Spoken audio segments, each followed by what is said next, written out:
What does it look like to segue from having built at a certain level and then with all the things that you want to create? What does that look like in the world for you? Because you've done so many things like, you know, an actor, and then where do you segue? Why do you go from being an actor to writing? What would make a person do that? Whether I'm producing a movie or directing a movie or acting in something, or, with the book that I just wrote, whatever it is that's happening in the world, all of these things take time. And I sometimes just get so mad at God because I think time is such a mean joke. He's like, I'm going to give you the world, but you can't see it all. I'm going to create this majestic place, but don't distract yourself with it. You only have so much time.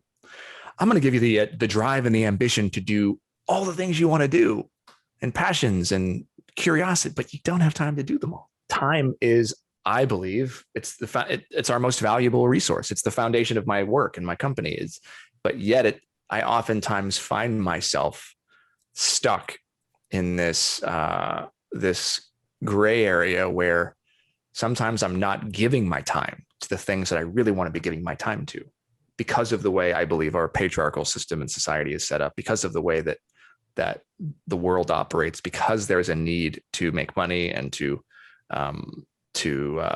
provide.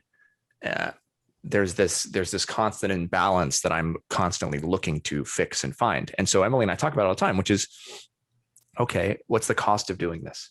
What's the cost of writing a book? What's the cost of when I go direct this next film? And I have to look at it and say, is it actually worth being away from my family for that long? It is something I'm constantly thinking about.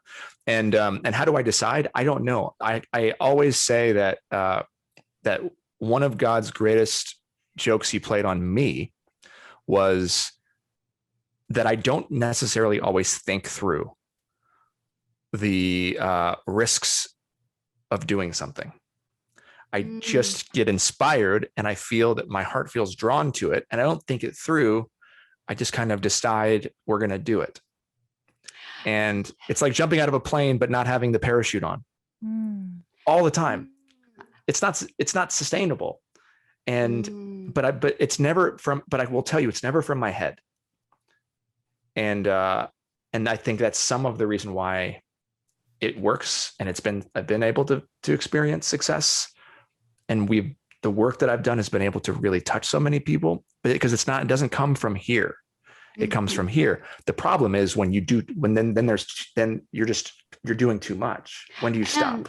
To your point, I remember I was staying with Melody. It was a long time ago, and it was such a crazy thing. And Justin calls me and he goes, "Want to go for a drive?" And I was like, "Where?" And you were like, "I don't know, expressway. Let's just drive where nobody can interrupt us." And Justin starts sharing this. He's like bubbling over, like he can't contain it. These ideas for 3 films, one of which became 5 Feet Apart. Oh. Justin, I don't know if you remember this, but it's so incredible because I was thinking at the time, oh, they're already formed.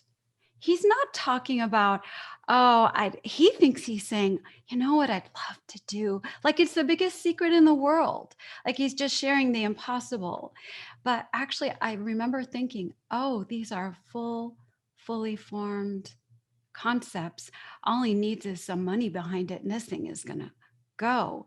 But what I thought was interesting is, from then on, I began to think, that's what he does. And Smooshy, you do the same thing. Like a year before something comes out or 6 months before, I see it on your board in the background. Every year, every season, you can see who's sort of picking up on the same kinds of things, whether it be materials or concepts, or it's like all of a sudden you see, 3 or 4 different designers that are tuned into the same thing, but it's very clear that they had no knowledge of the other. It's just that they picked up on it. And they interpreted it in their own way, which is so cool too.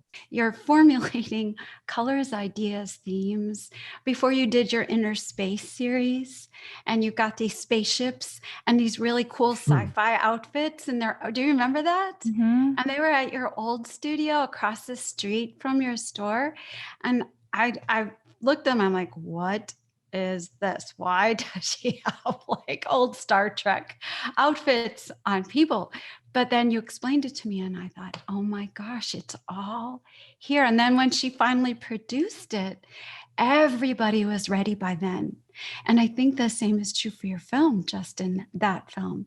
By the time you finished making it, people were ready for it. Isn't that incredible? What pulls you in a certain direction?